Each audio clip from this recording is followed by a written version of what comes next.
My name is Daisy. My pronouns are she and her. And yeah, like Scott said, I am here on behalf of 2010. In training sometimes, when I'm delivering training to workers in the health and social sectors, we hear participants say things like, why do we need a pride match? Why do we need pride flag? All these calendar dates and stuff to celebrate you. That doesn't sound like equality to me. Like, I just treat everyone the same. Why do you need a special whatever?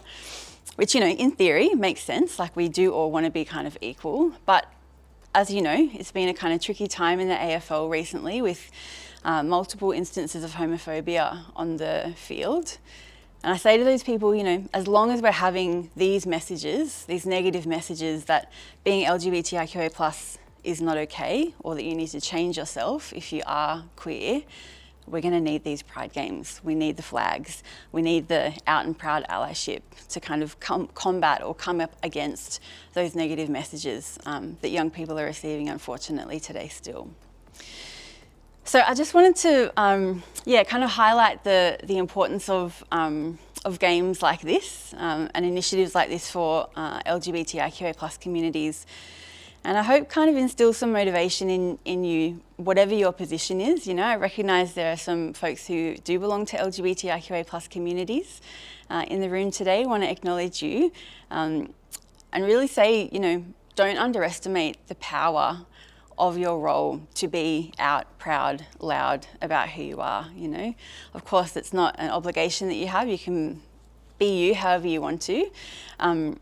But the power that there is in young people who might be exploring or questioning parts of their identity, seeing older people, especially people who are in leadership positions, be really okay with who they are, nothing can really compare to that. There's lots of research that shows the impacts of having positive role models for LGBTIQA+ people and how that relates to lower rates of suicide.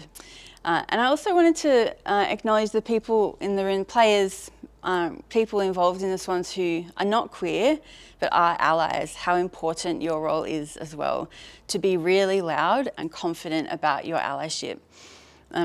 Lots of us probably might kind of feel like we live in a bubble, to be like, I don't need to be loud and proud. Like, it should be assumed that, of course, I'm accepting of everyone. But in light of recent events, and especially thinking of young people who might be living in regional and rural areas, getting these messages that being queer or LGBTIQA+ is not okay. Absolutely. They're watching these footy games on TV and seeing messages that actually these leaders, these people in this team really support, affirm, accept and welcome you no matter what your identity is. I want to thank you for participating in this game. Thank you for championing these pride games, especially in the climate as it is today. And offer my solidarity to you as you do this kind of work. Allyship takes lots of different forms.